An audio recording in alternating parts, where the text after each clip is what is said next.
ያው በጣም ዛሬ ደስ የሚል ዜና ተሰምቷል። የዚህ ሁሉ ኦልሞስት 27 ሲደመር 5 ዓመት ትግል የሆነ ቅርጽ ይዟል ወይም መስመር ይዟል። የትግል ውጤት ነው ባይዘው ትናንትና ከወሰዱት በጉልበት ለማስመለስ ጥረት አድርገናል።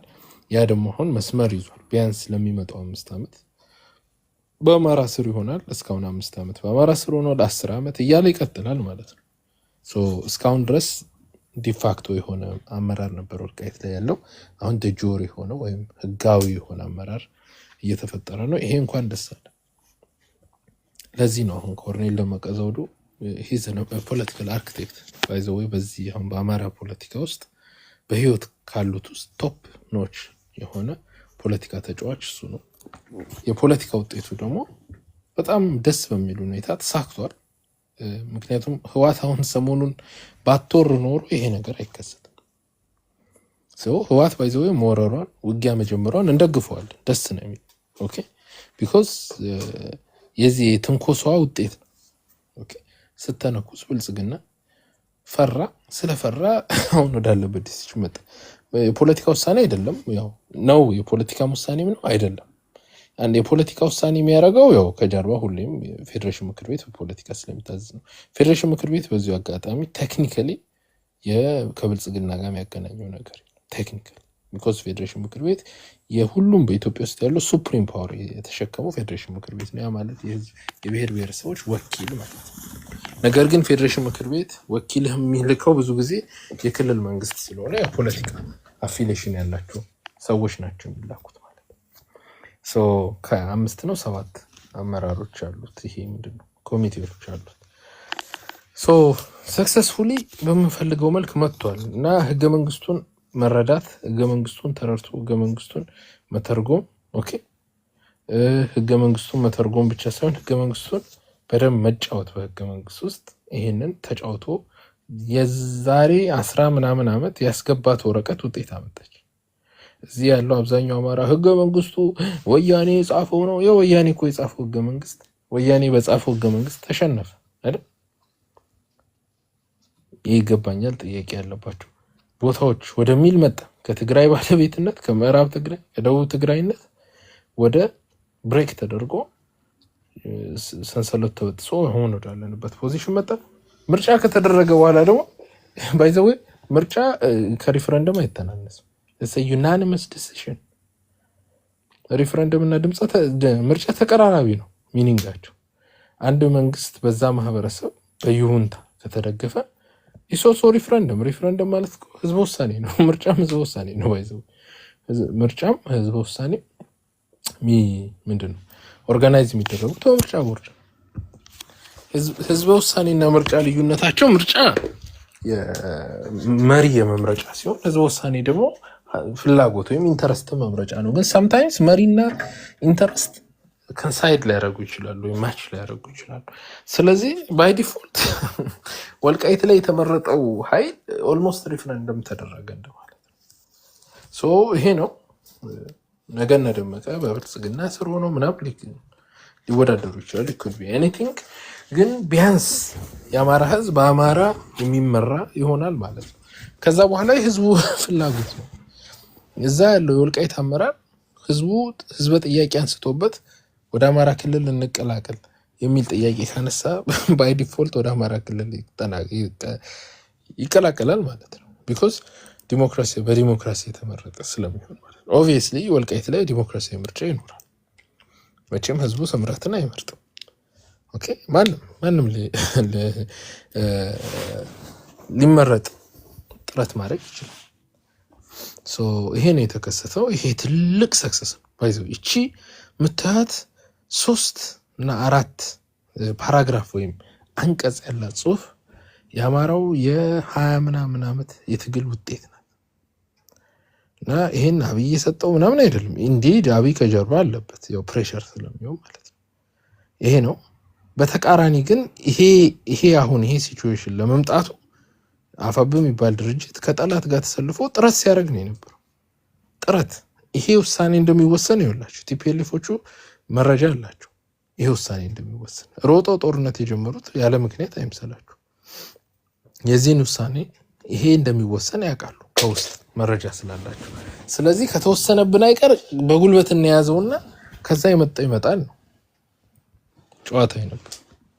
እንደውም ባለፈው እነሱን ለማረጋጋት በሚመስል በምዕራብ ትግራይ ምርጫ ጣቢያው በምዕራብ ትግራይ ሆነ ምናምን የሚል ሁሉ ወጣላችሁ ጦርነቱን ገታ እንዲያረጉት። በዚህ ጊዜ አፋብን ከጠላት ጋር ተሰልፎ ነው ነበር። ከጠላት ጋር ተሰልፎ ኮርኔል ደመቀን መገደል አለበት። እነ ማን ነው ስማቸው ሻለቃ ሰፈረ መለስ ኦልሞስት እስከ መውጋት ደረጃ ደርሷል። ኦኬ መንገድ እስከ መቁረጥ ምናምን የደረሰበት ነበር ብየነማው ነው አኪል አይ ቲንክ ቴንክ ዩ አሌክዛንደር ይቅርታ። ሶ ምንድነው ያው እንግዲህ በትግልም የትጥቅ ትግልም ቫልዩለስ ነው ባይዘው ውስጡ ፖለቲካ ከሌለው። ቢኮዝ ኢትዮጵያ ውስጥ ብዙ አቅም ያለው ኃይል አለ። ወያኔም አቅም አለ፣ ብልጽግናም እኛም አለ። ሶስታችን የሚለየን ምንድነው? የምንጫወተው ፖለቲክስ ነው። ጉልበት ያለ ፖለቲካ ሚኒንግለስ ነው። በዚህ ዘመን ጦርነት መሸናነፍ የሚባል ነገር የለም። ታደክመዋለ መልሶ ያገግማል። ቢኮዝ አሁን ያለው ቴክኖሎጂው የመረጃ ፍጥነት ምናምን ስትመለከቱት ዓለም ላይ በሙሉ መሸናነፍ የሚባል ጦርነት የለም። ኢን ሪሰንት ታይምስ ሱዳን ማየት ይችላላችሁ፣ ዩክሬንና ራሻ ማየት ይችላል፣ የትም ቦታ ኦኬ። ስለዚህ ይሄ በሚሊተሪ ማየት ብቻ የሚሆን ነገር የለም። ፖለቲካ ጨመር አድርገህበት ታሸንፋል። ኦኬ እንደውም በዚህ ዘመን ከትግል የበለጠ የመፈንቅለ መንግስቶች በጣም ሰክሰስፉል ነበሩ።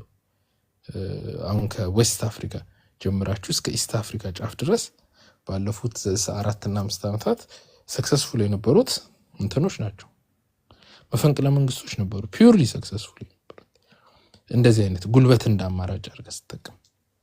ጦርነቶች በጣም ታይም ይወስዳሉ ምናምን። ጦርነቶች ማሸነፍ የምትችለው ፖለቲካ በጣም በጣም በጣም ፐርፌክት ሲሆን። ልክ አሁን ደመቀ ዘውዱ ምን ሰራዊት አለው? አሁን ነው እንጂ ያለው። ድሮ ሰራዊት ነበረው የለው? ጭንቅላት ብቻ ወታደሩ ነው በጭንቅላቱ የታገለ ሰው። ብዙ ሰው የደመቀ ዘውዱን ሐምሌ 5 ላይ ጥይት የተኮሰውን ነው የሚያስታውሰው። እጅ ስጥ ቢሉት ጀግናው ደመቀ የምን እጅ ያለኝ በሳቅ ወደቀ ምናምን የሚል ዘፈን አለ። አይ ሪሊ ላይክ the music። ግን እሱ ከሐምሌም ብዙ ሰው ያው የኛ ፖለቲካ በባህሪው ጠመንጃ ነካሽ ፖለቲካ አለ።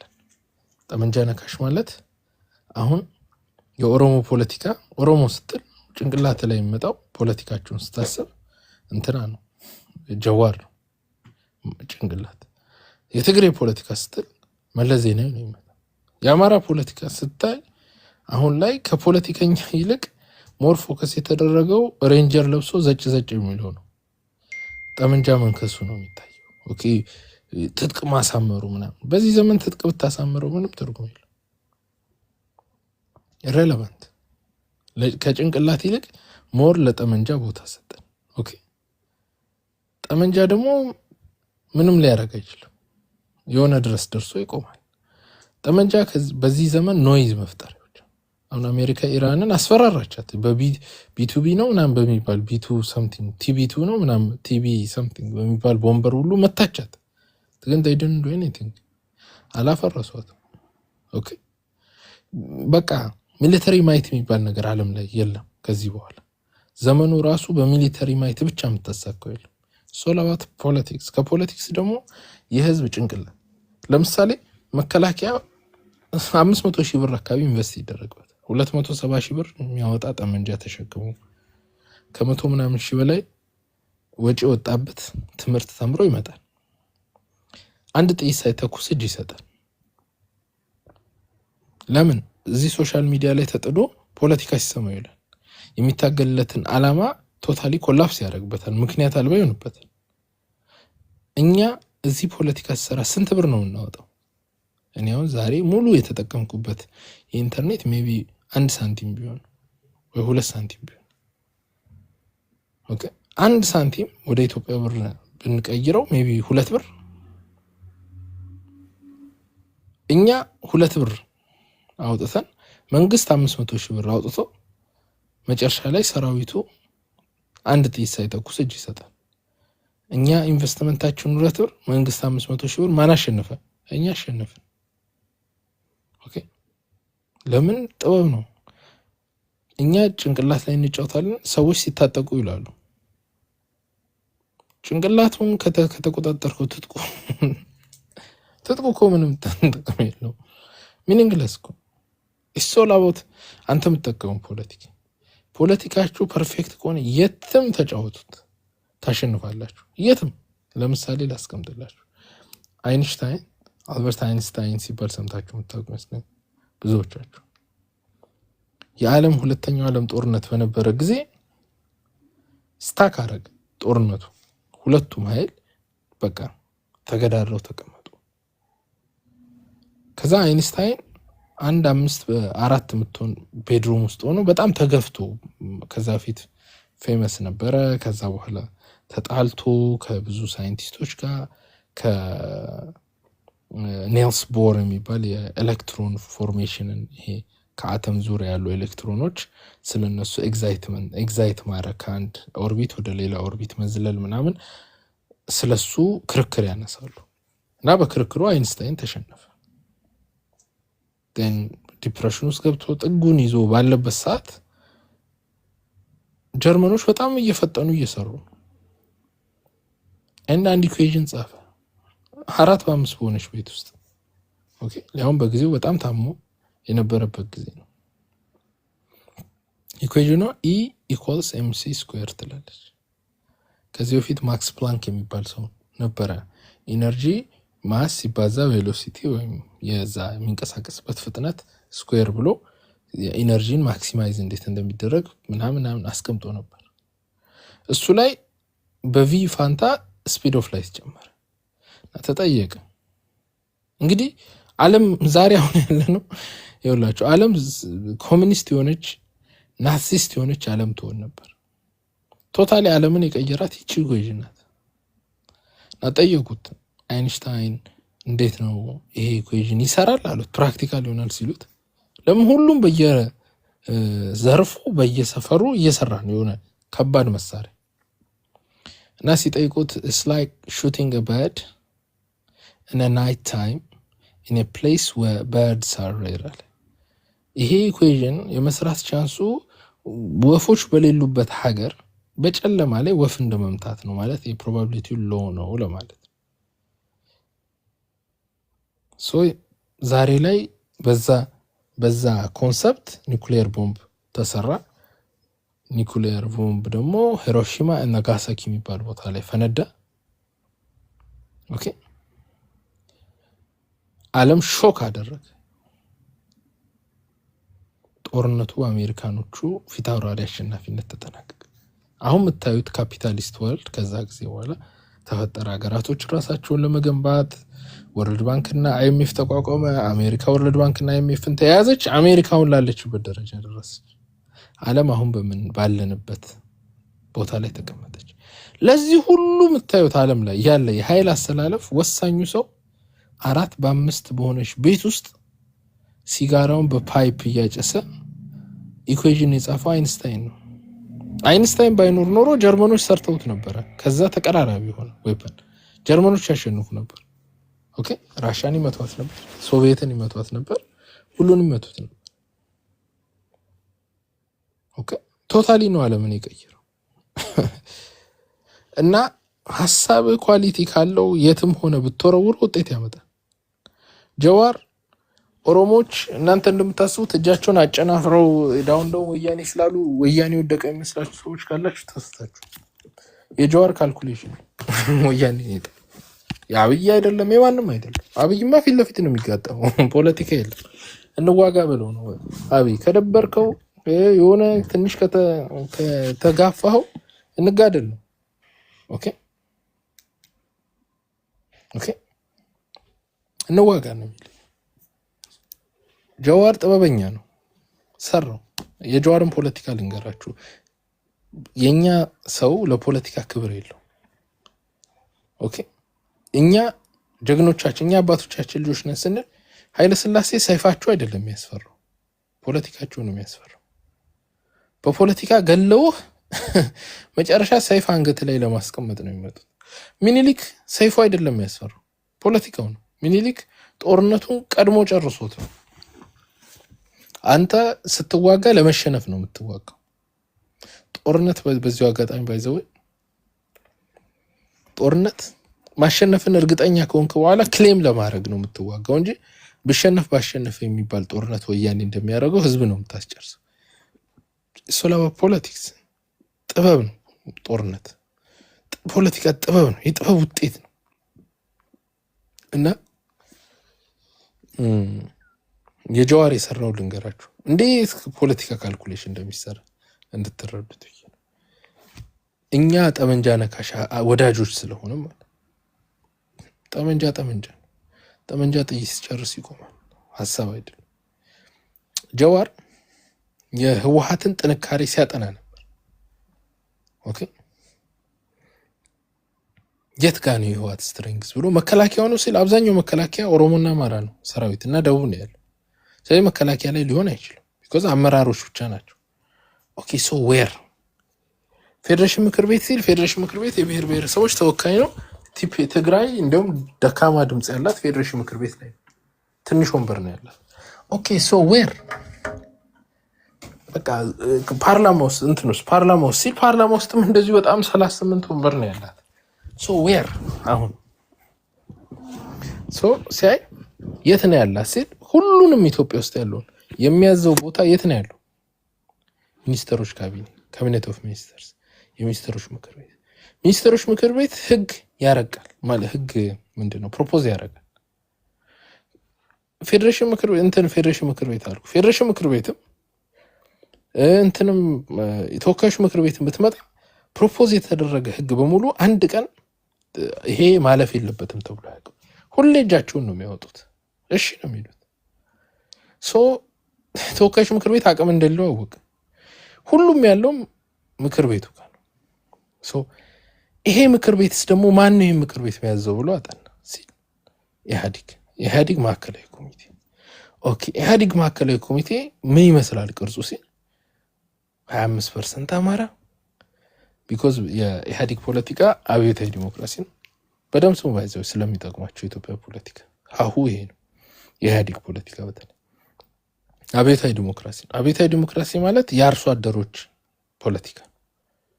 ኦኬ አርሶ አደሩን ወዳጅ፣ ኪራይ ሰብሳቢውን ወይም ባለሀብቱን ጠላት፣ ሲቪል ሰርቫንቱን መሀል ቤት አድርጎ ነው የሚጫወተው። ቢኮዝ የኮሚኒስት ፖለቲካ ስለሆነ አርሶ አደር ያልሆኑ በሙሉ ምንድን ናቸው? አጋሮች ናቸው። እና አፋር እና ሶማሌ አርሶ አደር እስኪሆኑ ድረስ አጋር ናቸው።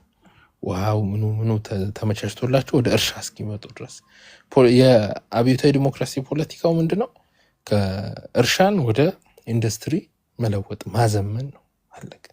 አግሪካልቸር ሌድ ኢንዱስትሪያላይዜሽን ምን ይባላል? አድሊ ይባላል። ኦኬ ይሄ ነው የነሱ ፖለቲካ። ሶ በዚህ ፖለቲካ ውስጥ ፓርቲ ሴንትራላይዜሽን አለ። ፓርቲ ሴንትራላይዜሽን ማለት ከላይ ያለው ሀሳብ እስከታች ይወርዳል። ቀበሌ ያለው እስከ ላይ ድረስ ኮኔክትድ ነው። ሴንትራላይዝድ ነው። የሆነ ቦታ ስትመታው ይፍረከረካል ማለት ነው። ሶ አሁን ጀዋር ይሄን አጠን ነው። ከዛን የት ጋ ነው ሲል 25 አሁን ዋናው የፓወሩ ኢምፕሎይ የሚደረግበት ቦታ የሚታይበት ቦታ ማዕከላዊ ኮሚቴ ነው። ሶሪ ሚኒስትሮች ምክር ቤት። አሁን ያዙ ይበደንብ እሺ፣ እንዳትሉ ጭንቅላታችሁ ላይ ለመሳል ይሞክሩ። ከሱ ይሄን የሚያዘው የፓርቲ ማዕከላዊ ኮሚቴ ነው። ያ ፓርቲ ምን ይባላል? ኢህአዴግ ይባላል። ኢህአዴግ ሁለት ኃይል አለው፣ ባለቤትና አጋር። ባለቤቶች አርሶ አደሮች፣ አጋሮች አርብቶ አደሮች። ስለዚህ አርብቶ አደሮቹ ቫልዩ የላቸውም፣ ዲስሪጋርድ አደረጋቸው። ከዚህ ውስጥ ደህዴን 25፣ ብአዴን 25፣ ህወሓት 25፣ ኦህዴድ 25 ነው። ስለዚህ ይህ መንግስት ካስጨነቅ ነው ከረበሽ ነው ወደ ምን ይገባል? ወደ ሪፎርም ይገባል። ሪፎርም ሲገባ ወደ ምን እጁ መጠምዘዝ ይችላል? ትልልቅ ውሳኔዎችን ለመወሰን ይገደዳል። ከዚህ ውስጥ የፓርቲ ፕሬዚዳንት እስከ መቀየር ደርስ ይችላል። ይሄ ማክሲመም ነው። የፓርቲ ፕሬዚዳንት እንዲቀየር የኢህአዴግ ፓርቲ ፕሬዚዳንት የጠቅላይ ሚኒስትሮች ሚኒስተር ነው፣ መሪ ነው። የሚኒስተሮች መሪ ነው። ኦኬ የሚኒስተሮች መሪ ምን ይባላል? ፕራይም ሚኒስተር ይባላል። ኦኬ የካቢኔቶች የሚኒስተሮች ካቢኔ መሪያቸው ምን ይሆናል? ፕራይም ኦፍ ተርም ወይም ፕራይም ሚኒስተር ይባላል። ያ ፕራይም ሚኒስተር ደግሞ የአሸናፊው ፓርቲ ምን መሆን አለበት? ፕሬዚዳንት መሆን አለበት። ስለዚህ ኢህአዴግን ፕሬዚዳንት መቀየር ማለት የሀገሪቷን ጠቅላይ ሚኒስተር መቀየር ነው። ጠቅላይ ሚኒስተሩ ሚኒስተሮች ምክር ቤት ይቆጣጠራል። ሚኒስተሮች ምክር ቤት ፓርላማውን ይቆጣጠራል። ቢኮዝ ህግ የሚያረቀው ይሄ ነው። ህግ ባያረቅም ሰጀስት ያደረግ። ስለዚህ ኢትዮጵያን ተቆጣጠርክ ማለት ነው።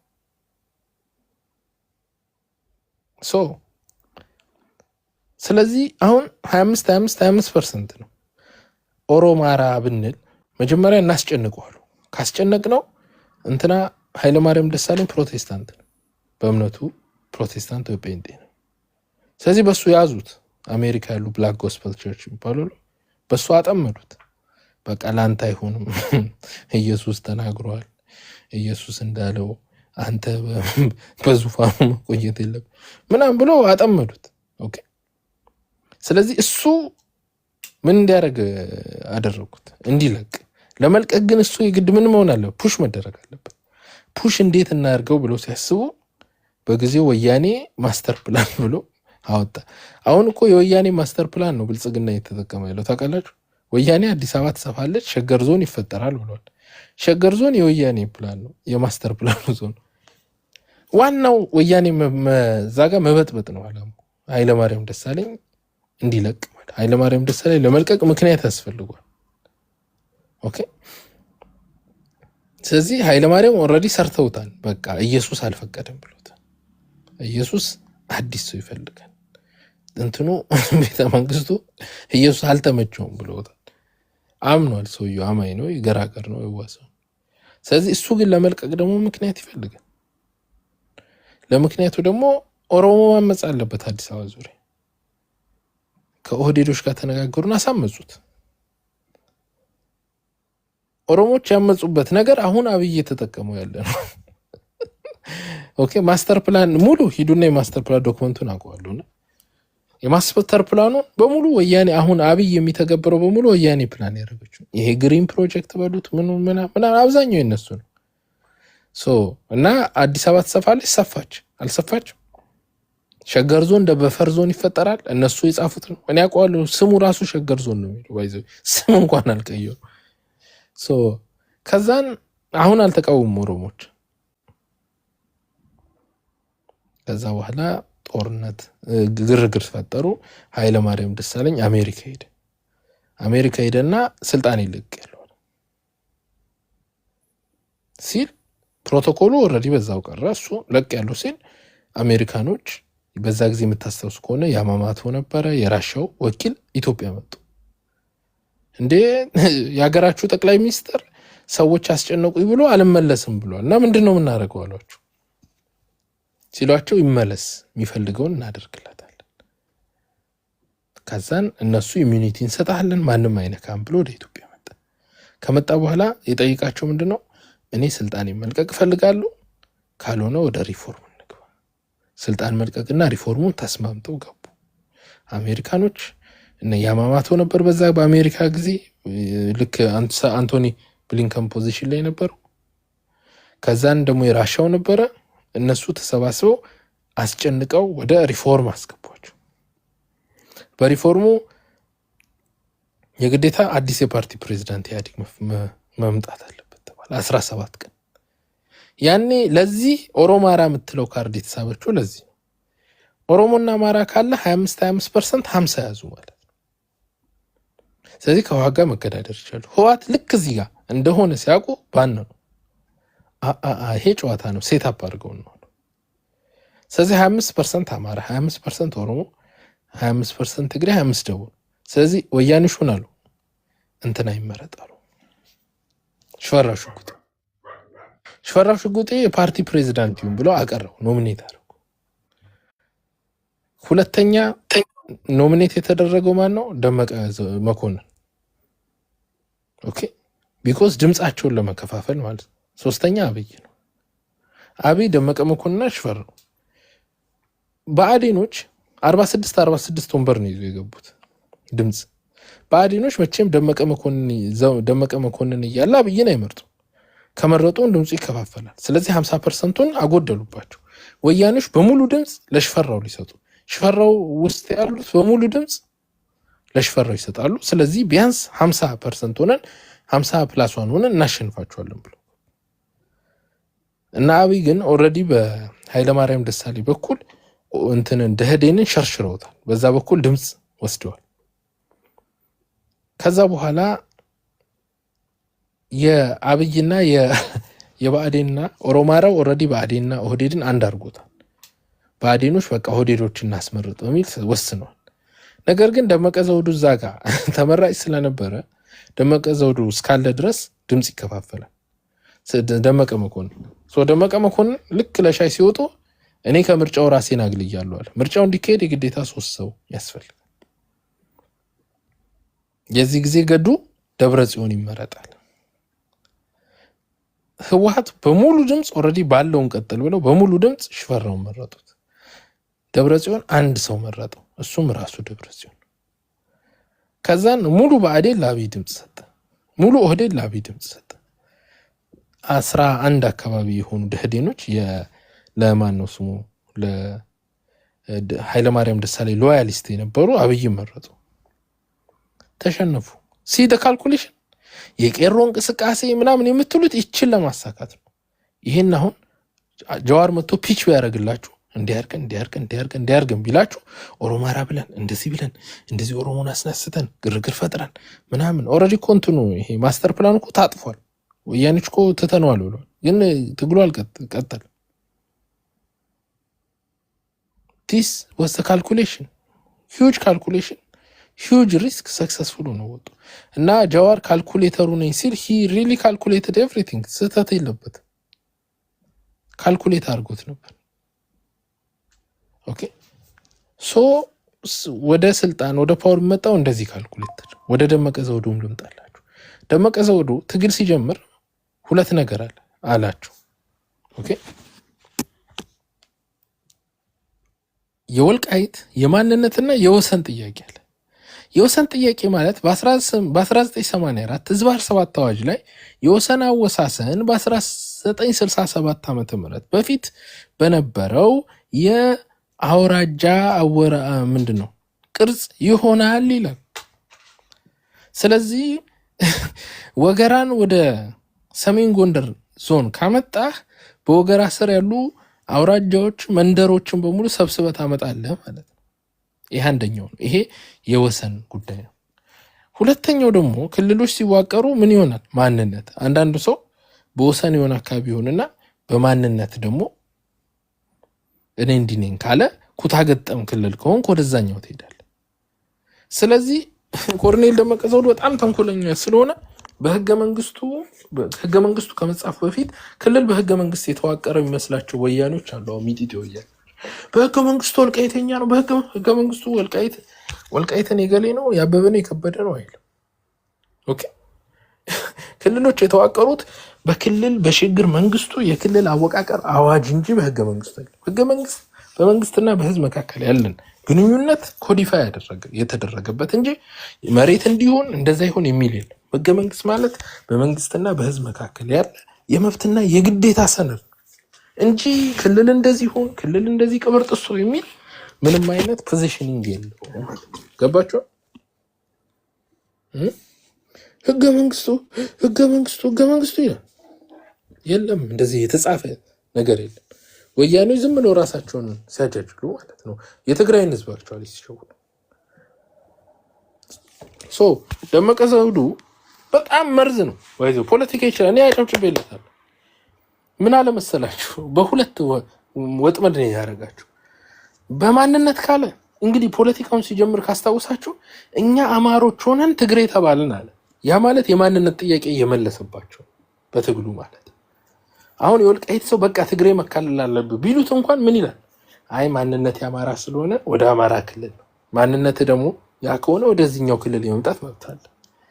ሁለተኛው ምን አላችሁ? በ1984 ህዝባር 7 የነበረው አዋጅ እስካሁን አልተሻሻለም። በሱ አዋጅ በክልል አወቃቀር አዋጅ ይሄዳሉ አለ። ስለዚህ ወያኔ ምን መፈናፈኝ አላት? ሄዶ ደብዳቤ እስካሁን ወያኔ በወረቀት ኮሎኔል ደመቀ ዘውዱን ሞግቶ አታውቅም። ስለዚህ መፈናፈኝ አላት። በማንነትም በወሰንም አስሯል። ወያኔ በምን ትጫወት? ያ ፖለቲካ አድጎ አድጎ አድጎ ኮሎኔል ደመቀን የስልጣን ባለቤት ጥያቄ አመጣ። በህገ መንግስት ጠየቀ። በህገ መንግስት ውስጥ ዛሬ በምርጫ ጉዳይ ህገ መንግስቱ ረድቶት ወደ ስልጣን ስልጣኑን ከዲፋክቶ ወደ ድጆር ላይ ያደርግለት። በአማራ ፖለቲካ ከፕሮፌሰር አስራትም ከአሳምነው ጽጌም ከሁሉም ከኃይለ ሥላሴ መሞት በኋላ ጥያቄውን ያሳካው የመጀመሪያው አማራ ኮሎኔል ደመቀ ዘውዱ ጠይቆ ታግሎ አታግሎ ጥያቄውን አሳክቶ በእጁ የያዘው ቁልፍ እሱ ብቻ ነው። ሰክሰስፉል ሚሽን በአማራ ትግል ውስጥ የሆነን ጥያቄ ጸንሶ አርግዞ ወልዶ ባለቤት ሆኖ የያዘው ደመቀ ዘውዱ ብቻ ነው። ሁሉም ፕሮፌሰር አስራት ማለት ፀሐይ ናቸው ማለት የአማራ ትግል ብርሃኑ ማለት ነው። ፀሐይ እንትን መንፈሱ ናቸው። አሳምነው ጽጌ ማለት የአማራ ትግል ማለት ሜቢ ያሳምነው ትውልድ ብንል ምንም የሚካድ አይደለም። ይሄ ትውልድ የሱ ነው። ግን እነሱ ያሳኩት ነገር የለም። እነሱ ትግልን አስጀምሩ። ይሄ ሰውዬ ትግልን አስጀምሮ የወልቃይትን ጥያቄ የአማራ ጥያቄ አድርጎ የትግል ምክንያት አድርጎ ወልቃይት ብረሳሽ ቀኝ ጥርሳኝ የሚመነዘር ማቴሪያላይዝ የሚደረግ ትግል አድርጎ ያ ትግል ወደ ውጤት እንዲበቃ አድርጎ ባይዘው የወልቃይት ጥያቄ ነው ወያኔን የነቀለው።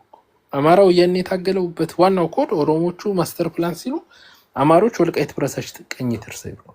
ወያኔን አማራ የታገለበት ሐሳብ ራሱ ባለቤቱ ኮሎኔል ደመቀ ዘውዱ።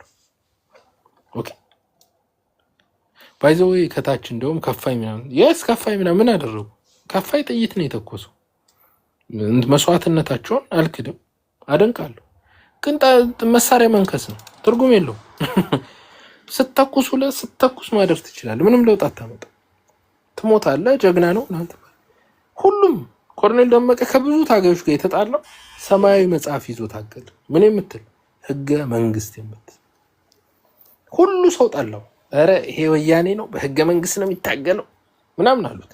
አይታችሁ ከሆነ የድሮ ቪዲዮዎቹን ህገ መንግስት በዚህ ነው የምንታገላቸው በጥይት በዚህ ነው እያለ ነበር ሲል እነዛ ኮሎኔል ደመቀ ዘውዱ መሀይም ነው፣ ወያኔ ነው መታገል የሚታገለው፣ ፈሪ ነው የሚታገለው በሰማያዊ ደብተር በህገ መንግስት ነው፣ እኛ ደግሞ ከሱ እንበልጣለን ብለው በጥይት የታገሉት በህይወት የሉ። እሱ በህይወት መኖር ብቻ አይደለም ወያኔን ነቀላት፣ መንቀል ብቻ አይደለም ወያኔን ወደ ትግራይ ላካት፣ ከትግራይ ስትወጣ መልሶ ወደ ትግራይ ላካት። ከዛ በኋላ ደግሞ አሁን ደግሞ መልሰው ቀበራት ማለት ነው። ኦኬ ሌላው በሙሉ ዝም እኔ ባይዘው ትልቅ ክብር አለኝ ለአማራ ህዝብ የሚዋደቁ ለምትሞትበትን ግን ምክንያት በቅጡ ሳታቅመሙት ግን ያሳፈራል። ኦኬ የምትታገልበትን ሐሳብ ኮንክሪት አድርገህ ለህዝብ ሸጠህ የምትታገልበት ሐሳብ ከሀገሪቷ ከዓለም አቀፍ ህጎች ጋር የሚሄድ መሆኑን ካልኩሌት አድርገን ዝም ብለህ በአባጃሌው ብለህ መነሳት የለም። ዝም ብለህ በዘፈቀደ ልነሳ ብትል ምን ትርጉም አለው?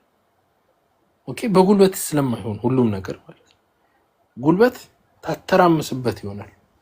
የምትፈልገውን ግን ረግጠ መያዝ የምትችለው በጥበብ በፖለቲካ ውጤት ነው። ኮሎኔል ደመቀ በአማራ ፖለቲካ በታሪካችን ባለፉት 60 ዓመት ታሪክ ውስጥ ብዙ ማይቲዎች እንደነ ፕሮፌሰር አስራት እንደነ አሳምነው ጽጌ ጀግኖች ቢኖሩ በውጤት ሲመዘን ግን የእውነት በቃ ጠይቁ የጠየቀውን ጥያቄ መሬት ላይ በማስቀመጥ ይሄ ፕራክቲካል ማቴሪያላይዜሽን ኦፍ ኢንዴቨርን ማቴሪያላይዝ በማድረግ ሰክሰስፉል የሆነው ኮሎኔል ደመቀ። የኮሎኔል ደመቀ አይነት ትግል ሌላው ቢታገል ውጤት ያመጣል። ያ ማለት የምትፈልገውን ማስቀመጥ፣ የምትፈልገውን ከህግ አንጻር መተንተን፣ ያንን ለማስፈጸም በተለያየ መልኩ መግፋት። በጥይት ልገፋ ትችላለህ፣ በአመፅ ልገፋ ትችላለህ፣ በምንም ግን እሱ አላማ አለው። እያንዳንዷ ዛሬ ላይ የሚይዛቸው ፖዚሽኖች ካየው አላማ አለው። አሁን ከዚህ በፊት ባለፈው የአብይን ፎቶ አድርጎ ህዝቡን አስወጣው። እዚህ መጡ ኮሎኔል ደመቀ የአብይ ተላላኪ ነው ምናምን። ከዛን ከሱ በተቃራኒ ቆሞ ኮሎኔል ደመቀን እንገላለን እሱ ጠላታችን ነው፣ ብልጽግና ነው፣ ከእንትን ከወልቃይት አስጠንት ምንድን ነው አሰልጥኖ ይልክብናል፣ ዋናው ጠላታችን እሱ። ምን አይነት መሀይምነት እንደሆነ አስቡ።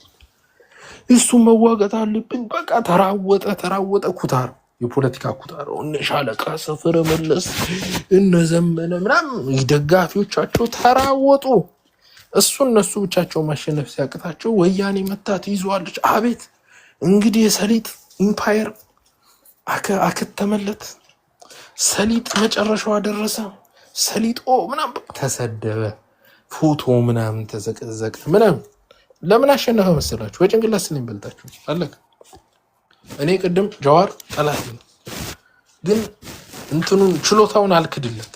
በቃ በዚህ በኦሮማራ ፖለቲካ ውስጥ የእሱ ካልኩሌሽን እንደሆነ አውቃለሁ። አብይ ነው ምናምን ብዬ አልዋሽ፣ ድና ያላረግ ተጋይስ ጂኒየስ በዛ ጊዜ ኦኬ። አንዳንዴ የምትጠላው እንኳን ቢሆን ከቻለ ይችላል ማለት አለ። ሰደቡት፣ እሱን አስገደለ። ዛሬ የአብይ ነፍስ በወልቃይት እጅ ሆነች። ዛሬ አዲስ አበባ አይደለችም። ባይዘው ሲግኒፊካንት የኢትዮጵያ ፖለቲካ ሁመራ ናት። ሁመራ ፎል ካደረገች አብይ የለም። ደመቀ በሞተ በነጋታው አብይ ሞታል። ኦኬ አንድ ጠንቋ ያሉ ንጉሱ ጠርቶ መቼ ነው ሞቱ አላቸው። እና እሳቸው ተንቀባረው በኖር ስለለመዱ እዛ ምን አሉት? እኔ በሞትኩ በነጋታው ነው የምትሞተው አሉት ንጉሱ። ከዛ ቀን ጀምሮ ሰውየውን ተንከባክቦ እንትን ዝንብ ላያቸው ላይ ሳያርፍ አኖራቸው ይባላል። ኦኬ ምን ሰሩ? ፖለቲካ ሰሩ ማለት ነው። ለመኖር የግዴታ ምን አሉት? እኔ አንተ የምትሞተው እኔ በሞትኩ በነጋታው ነው አሉት። ስለዚህ ሰውየው እኒን ጠንቋይ በግድ ጠበቃቸው ማለት ነው ንጉሱ። ጀስት ላይክ ዛት ፖለቲካ በጣም ፐርፌክት ሲሆን የጨዋታው ዋና ፒስ ትሆናለህ። ሉክ መሬት በአጋጣሚ ሆኖ ጂኦግራፊካሊ ሲግኒፊካንት ይሆናል። አሁን እስራኤሎች ፖለቲካ ስለቻሉ ምናምን አይደለም፣ ያሉበት ሎኬሽናቸውን ግን በደንብ ማኒፑሌት አድርጓል። ብዙ አረብ ሀገራት ያሉበትን ሎኬሽን ማኒፑሌት አላረጉ፣ ዝም ብሎ የቀበጥ ፖለቲካ ነው የሚጫወቱት። ስለዚህ ብዙዎቹ አረብ ሀገሮች እየፈረሱ ነው፣ ወደፊትም ይፈርሳሉ። ቢኮዝ የሚሄዱበት ካልኩሌሽን ሮንግ ስለሆነ። እስራኤል ደግሞ በደንብ ነው የምትጫወተው። እስራኤሎች እምነታቸው ይሁዲ ነው፣ ከክርስቲያን ጋር ተቃራኒ ናቸው። እስልምናና ክርስትና ካለው ግንኙነት ይልቅ የይሁዲ እምነት ለክርስቲያን አይቀርብም። ኢየሱስን ክርስቲያኖችም ሙስሊሞችም ይቀበሉታል። በይሁዲ እምነት ኢየሱስ ጠላት ነው። እንደዛም ሆኖ ግን ምን ይሏቸዋል መሰላችሁ? ዌስተርኑ ዊ አር ጁዴይ ክርስቲያን ሪሌሽን ወሳኝ ነው ይሏቸዋል። ምናምን ኦኬ ምንድን ነው ይሄ? ራሳቸውን ያሉበት ፖዚሽን ላይ ፖለቲካሊ ሲግኒፊካንት ሆነው መቀመጥ አለባቸው። ቢኮዝ ብቻቸውን ያን ሁላ አረብ ሀገር መዋጋታቸው ፖለቲካ ማለት ነው፣ ጥበብ ማለት ነው። ሰውን እስራኤሎች ስማርት ናቸው። አዎ ስማርት ናቸው። ጭንቅላት አላቸው። አዎ አላቸው። ለምን? ዓለምን ያውቁታል፣ ጠላታቸውን ያውቃሉ። ምን መጫወት ነው? ላያይዝልህ ከዚህ ከክርስቲያን ላልከው ከአንድ ሳምንት በፊት ኔታንያሁ የሆነ ስታቲስቲክ አሰርቶ ፌስቡክ ላይ ለጠፈ። ምን አለ? እነዚህ 8 አረብ ሀገራት ላይ ክርስትና እምነት ሲቀንስ ላለፉት 100 ዓመታት እኛ ጋር ደግሞ በሚገርም ሁኔታ ደግሞ እየጨመረ ነው ያለው ክርስትና ሃይማኖት እና እንደ ይሁዲ እምነትና እንደ ይሁዲ ስቴት ከጎረቤቶቻችን ከአረብ ሀገር ላይ ቁጥራቸውን ጨምረን ከነሱ የተሻለ መብት የሰጠን ብሎ ኤግዛክትሊ አሁን አንተ የተናገርከውን ፖለቲካ በህይወት ደረጃ ለጥፎት ነበር። አሁን የተናገርከው ኮንፎርም አመሰግናለሁ ዳኒ።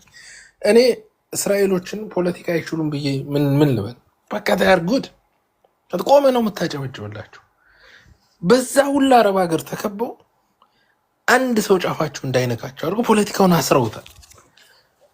በምድር ላይ ተከብረ ለመኖር ከፈለክ ጥይት አይደለም ያድን፣ ጨዋታ ፖለቲካ ነው የሚያድን። ኮሎኔል ደመቀ ያን ይሰራው። ኮሎኔል ደመቀ ወልቃይትን ወሳኝ የአብይ ኢትዮጵያ ውስጥ በስልጣን እስካለ ድረስ ወልቃይት በአማራ እጅ ከሌለ አብይ ስልጣን ነው። በቃ ያንን ፖለቲካ ሰርቶታል። እንዴት ሰራው? እንደዛ ሰራው። አሁን እዚህ ምንም የምናወራው ነገር ነገም ከነጎደም የኦሮሞ ልጅ ለወልቃይት ይሞታል እየመጣ አብይ ስልጣኑ ከወልቃይት ጋር አስሮበታል። this is politics ኦኬ። ዛሬ ያያችኋል ይመጣና እኛ እዚህ አፋብን ያለው እኛ ይሄ ሰሊጥ ፖለቲካ ለወያኔ ነው። ከዛ እኮ አማራ እኮ ምንም መውጫ የለም። ወልቃይት ከተያዘ እኮ ከምንም ሀገር ጋር እንገናኝ ወር ብሎክድ ከሳውት ሱዳን ጋር ምናምን ወይም ታች ካለው ከሱዳን መሬት ጋር እኮ ታች በመተማ በኩል ምንገናኝ ወርደን በምን ተነፍሳለን? 60 ሚሊዮን ኦሮሞ እኮ መከራው የሚበላው ወደብ እያለ በሶማሌ በምን ስቃዩን እኮ እየበላ ነው። መተንፈሻቱ ከበባ ውስጥ ስላለ የሆነ ነገር እዚህ ሀገር ላይ ቢፈጠር ኦሮሞ በልቶ ማደር አይችልም እንደ ህዝብ። ቢኮዝ ከየት እህል ያስመጣል? ኦሮሞ ተገዶ በኢትዮጵያ ውስጥ እንዲኖር የሆነበት አንዱ ምክንያት ይሄ ነው። ዝግ ነው ሁሉም ነገር። ኦኬ። ስለዚህ ኦሮሞ ፖለቲከኞች በተቻለ መጠን ምን ማድረግ ይፈልጋሉ? ይሄን ማስተካከል ይፈልጋሉ። ስለዚህ ወደ ቢዳ ኮሎኔል ደመቀ ዘውዴ የሰራት ፖለቲካ ዛሬ ለማን ተረፈች? ለራያ። ያ መከረኛ ራያ ህዝባችን ያ መከራ ውስጥ ያለ አስተዋሽ ያጣ በስሙ ተደራጅተው የሸጡት በትንሽ ብር በተራ በድሮ ዘመን ተተኳሽ የተሸጠው የራያ ህዝብ ኦኬ። የራያ አስመላሽ ኮሚቴ ሰራዊት ሲደራጅ ሄደው የሚገሉት እነ አበበ ፈንታውና እነ ምሬ የከዱት መላው የአማራ እዚህ ፖለቲካ እችላለሁ እያለ እዚህ ሲቀደድ የሚውለው የከዳው የራያ ህዝብ ዛሬ አይደለም፣ በዚህ ሁለቴ ነው የተከዳው። አንደኛው ትግራይ ጦርነት መንግስት እያፈገፈገ ሲመጣ በዛ ጊዜ መንግስት አፈገፈገ ስንል እኛን እየሰደቡ ራያን ህዝብ ቁጭ ብሎ ያስቀጠቀጠ ኃይል። አሁንም እንደዚሁ የራያ ህዝብ በወያኔ ሲወረር ጸጥ አንድ ሰው እንኳን አያወራም። በ10 ሺዎች የራያ 50 ሺህ ተፈናቅሏል የዛሬ 10 ወር። አሁን በቅርቡ ደግሞ በ10 ሺዎች እየተፈናቀለ ሴቶቻችን እየተደፈሩ በዓል እናንተ የእንትን ነው የምንድነው ሰው የተክለ ሃይማኖት መንበር አምላኪዎች ናችሁ። እኛ አባ ሰላማ ነን፣ እናንተ አባ ተክለ ሃይማኖት ናችሁ።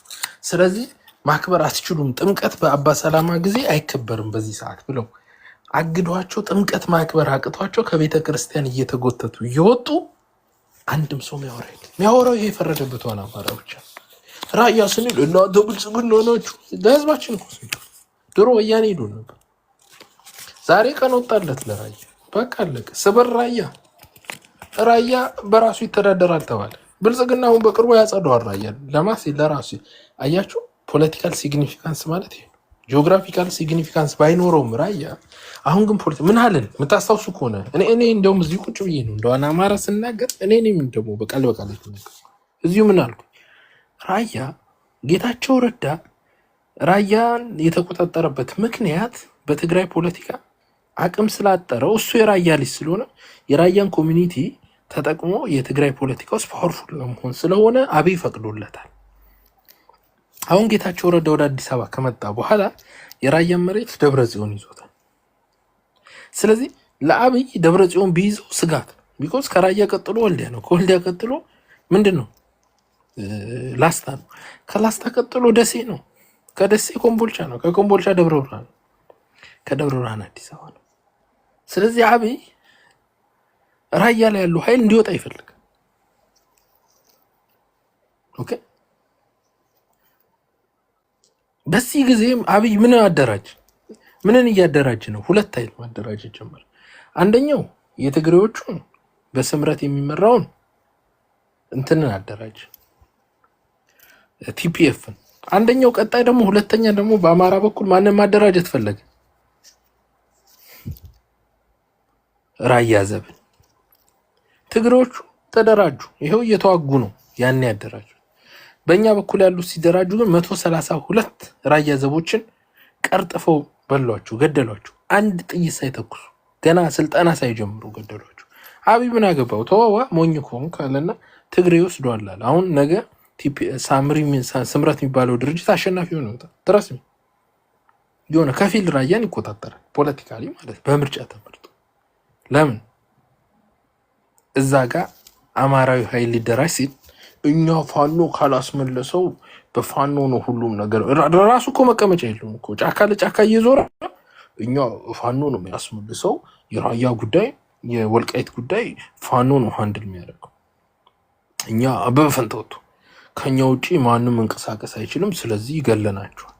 መከላከያን መግቦ እየላከ በድሮን የሚያወርድበትን ገና ለራያ ለመሬታቸው ለተወለዱበት አፈር የሚዋጉትን ሰዎች 132 ገለው በደስታ በኮንፊደንስ ባይዘው ታሪክ ይፋረዳቸው ወንጀለኞች ናቸው ብለው መጨረሻ ትግሬ መጥቶ ወረሩ ለወያኔ ለተራ ጥይት ሸጧቸው። አያችሁ ራያ አሁን ፖለቲካሊ ሲግኒፊካንት የተረሳችሁ ራያ ፖለቲካሊ ሲግኒፊካንት ዛሬ የሚያሳዝነው ግን በዛ ጊዜ ራያ ዘቦች ተደራጅተው ቢሆን ኖሮ ፖለቲካ ኃይል ይዘው ምን ብሎ አሁን ምርጫ ሲካሄድ ተደራድረው ስልጣን ይዙ ነበር። ከህዝባቸው አማራው ስልጣን ይዝ ነበር። አሁን ማን አማራ የለም ገላችሁ ጨረሳችሁት። ስለዚህ ማን ይዛል? ጌታቸው ረዳ ሲይዝ እንዳይከፋ ኦኬ። ከዛ ብልጽግናና ጌታቸው ረዳ ይዛል። ጥሩነቱ ብልጽግናዎች በብዛት ይዛል። ጌታቸው ረዳ ትንሽ ነው የሚሰጡት ስለማያምኑት ማለት ነው። ሶ በብልጽግና ውስጥ አማሮች እዛ ጋር ስልጣን ሊይዙ ይችላሉ። ኦኬ ለራያ ራዩማዎች አይሰጧቸውም ስለማያምኗቸው ማለት ነው። ቢኮዝ ራያ ራዩማዎች ማታ ትግሬ ናቸው፣ ቀን ኦሮሞ ናቸው፣ ምናምን ወዝጋቦች ናቸው። እነሱን አምነው አይሰጧቸው፣ አማራውን ነው የሚሰጡት። ሶ ቢያንስ በብልጽግና በኩል አማራው የሆነ ስልጣን ያገኛል። ግን አማራው እዛ ጋር በደንብ አቅም ሊኖረው ነበር።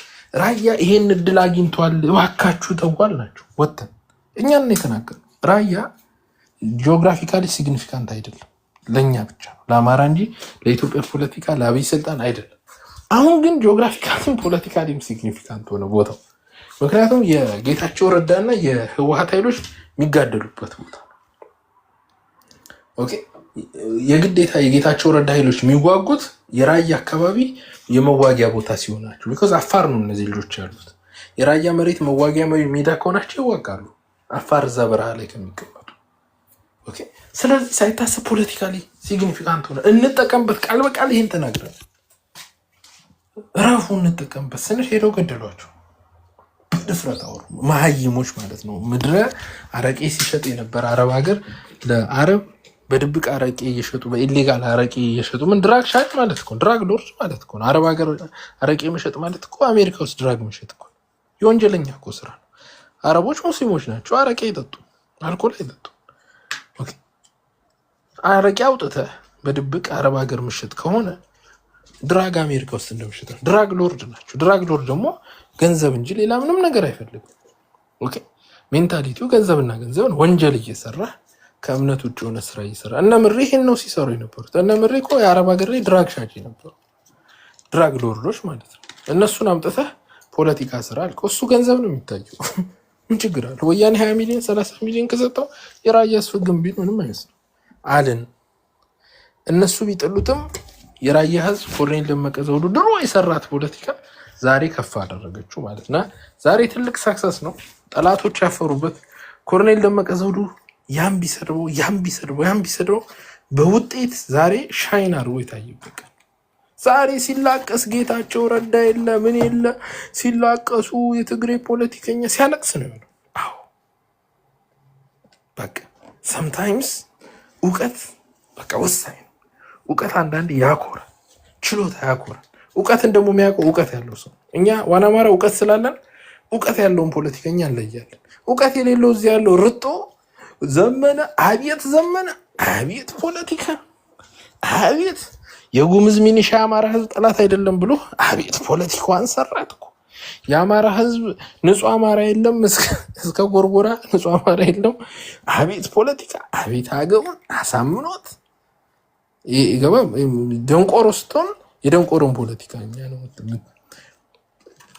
አረብ ሀገር አረቄ የሚሸጥ ማለት ድራግ ሎርድ እኮ ነው፣ ወንጀለኛ እኮ ነው። ለሙስሊሞች አረቄ እያወጣ ወጣቱን እየመረዘ የነበረ ሰው ለገንዘብ ብሎ ኃጢአት እኮ ነው፣ ሐራም። ኦኬ እንደዚህ አይነት ሰው ከፊት አምጥተህ አቤት ጀግናው አቤት ምሬ ትላለህ። ስለዚህ ውጤት ምንድን ነው? በዜሮ ዛሬ መጨረሻ ጠላቱ ነው። ቅድም ዘር ያዕቆብ ተናግሮታል። ኦኬ ቅድም ዘር ያዕቆብ ተናግሮታል። አፋብን ከዚህ በኋላ የሚሞተው ለአማራ ህዝብ አይደለም ለደብረ ጽዮንና ለወያኔ ምን አገባ። ለዚህ ነው አሁን አማራው ማንም ጎንደር ገባን ወሎ ገባን እንዲገባን እንዲፈጠረን በዚህ ወጣን ሲሉ ማንም አይሰማቸው። ማንም ዩኒፎርም ለምን ዩኒፎርም የወያኔ ዩኒፎርም ለብስ የወያኔ ጀነራል ደውሎ እዚህ ተዋጋ ሲል እዚህ የምትዋጋ ከሆነ ትምህርት ቤት አቃጠል ሲል ትምህርት ቤት የምታቃጠል ከሆነ የወያኔ ገረድ ነው። ፋኖች በጊዜ ራሳችሁን አውጡ። የዘመነ ታጣቂ ናችሁ ከመባላችሁ በፊት ራሳችሁን እያወጣችሁ የራሳችሁን ኃይል መስርቱ። ሌሎቻችሁ እየመሰረቱ ያሉ ልጆች አሉ፣ ተቀላቀሏቸው። እስከዛ ድረስ እንዴ ሰው እንዴት ሞተ እንኳን የጀግና ይሆኑ። ይኸው ቅድም ዘራቆ 35 የሞቱ ፋኖች አሉ። አንድ ሰው ጀግና ብሏል። ኖባን ተኮ ሲሞት እኮ ጀነራል ነው የተባሉት። ዘመቻ ሁሉ ተሰይሞላቸው። አሁን ማንም በጣም የሚያሳዝን ልጅ አለ ሀቢብ የሚባል በጣም ማለት ጨዋ ልጆች ናቸው፣ የጆሲ ልጆች ናቸው።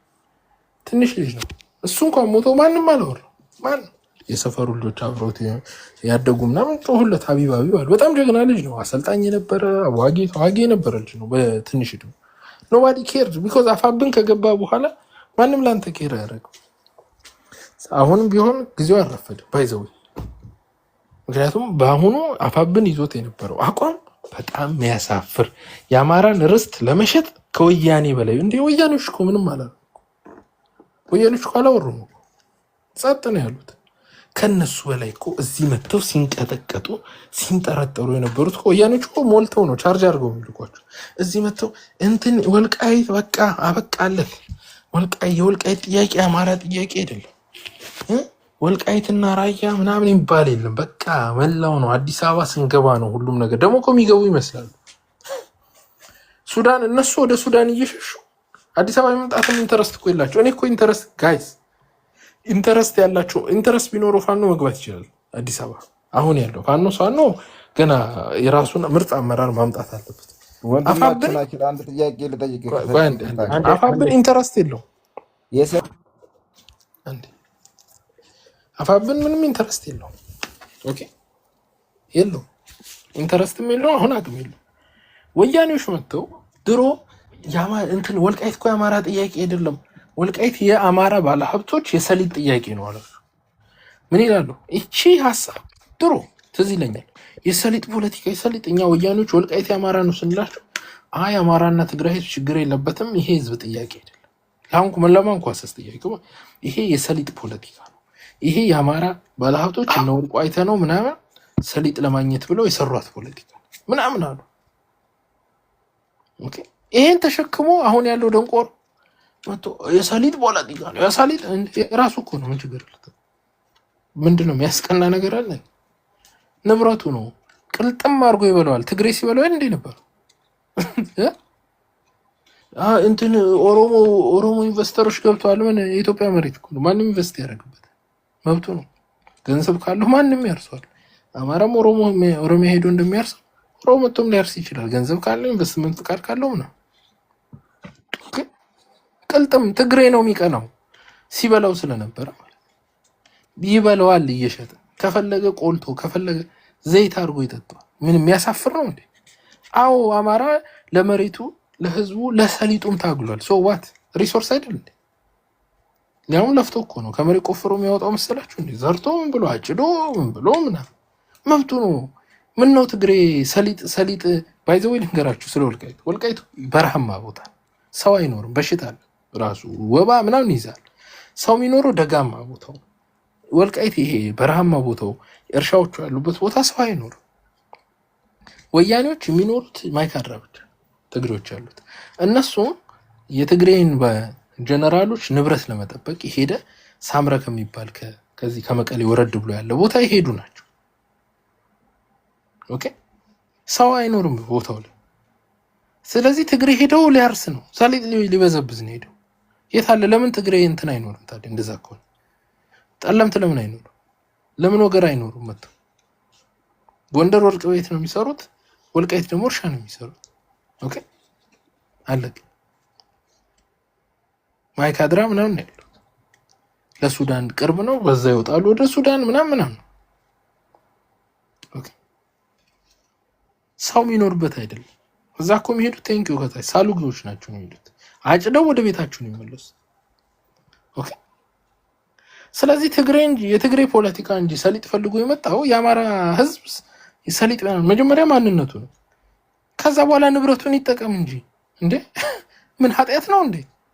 እኔ ልብስ ካለኝ የራሴን ልብስ መልበስ ራቁት የሚሄዳለኝ ሲቸግረን ደሃ ትሉናል፣ ረሃብተኛ ይሉታል አማራ። አይ ንብረት እኮ አለኝ ኦፓል አለኝ ሁሉ ላይ ሸጬ ልጠቀም፣ ወልቃይት ላይ ሰሊጥ አለኝ አጭጄ ሰርቼ ልጠቀም ሲል የሰሊጥ ፖለቲካ። እናንተ ምን ፈልጋችሁ ነው የመጣችሁት? የህዝብ ጥያቄውን የህዝብ አይደለም ለማራከስ። ከዛን ይመጣል እዚህ ያለ ጅል የወያኔ ገረድ አለ። የሰሊጥ ፖለቲካ ነው የሰሊጥ እንትና ደመቀ የሰሊጥ ፖለቲካ ነው መጡ። በጣም ያሳፍራችሁ። ይሄ ወልቃይት ኮሚቴ አሜሪካ ያለው ሌቦች ማለት ነው። ወያኔ ገንዘብ መከፈል ኮሎኔል ደመቀ የሚወድቅ መስሏቸው የሚሞት መስሏቸው ቢኮዝ ወያኔ ከመዝመቷ በፊት እንደሚሞት ወያኔ ትገለዋለች ኮሎኔልም ብለው እርግጠኛ ሆኖ ነበር። መጡ ስልጣን ይያዝ። አዎ አይ ወልቃይት እኮ ኦሮሞ ነው ይዝናናበት፣ አማራ ይዝናናበት። የሚገርማችሁ ወልቃይት ላይ እናቶች ሴቶች ሳይቀር ትልልቅ እርሻ ባለቤት ሆነው ይሸጣሉ። እነሱ ኤክስፖርት የሚያደርጉትን ሰሊጥ ደቡብ ጎንደር ባለፈው ስቴዴንሳ የሚባል ሰራዊት ጠብቆ ያቃጥላል። ሰሊጥ የጫነ እየጠበቀ ያቃጥላል። ይሄ ወያኔ ስራ ካልሆነ ማን ስራ ይሆናል? አንዳንዴ እኮ የወያኔ ስራ እኮ በጣም እኮ አጠናክረው ነው የሰሩት እኮ። ዝም እንበል ተብሎ ከዛ መጡ። ኮሎኔል ይጣላል በጠለምት በኩል። እንደው አንተ የፈለገ አማራ ወንድምህን ጥለው የትግራይ ፖለቲከኛ ኢንተረስቱ እየታወቀ የፈለገ ቅናበት የፈለገ ያስጠላ እንዴት አሳልፈት ትግሬ ከሚመኘው በላይ እነሱ ተመኙ። ከዛ መጡ እነ ይርታችሁ ምናምን መጡ። አዎ ኮሎኔል ደመቀ ተሳስቷል ምናምን አይታወቅም። ዘር ማንዘራችሁ ይጣራ ትግሬም ሊሆን ይችላል ወይም የሆነ ጥቅማት። አዎ እኛ አልተሰጠንም ምናምን ተዋረደላችሁ ወያኔ። እና የት ትገቡ ይሆን? ሀገራችሁ እኮ አትገቡ።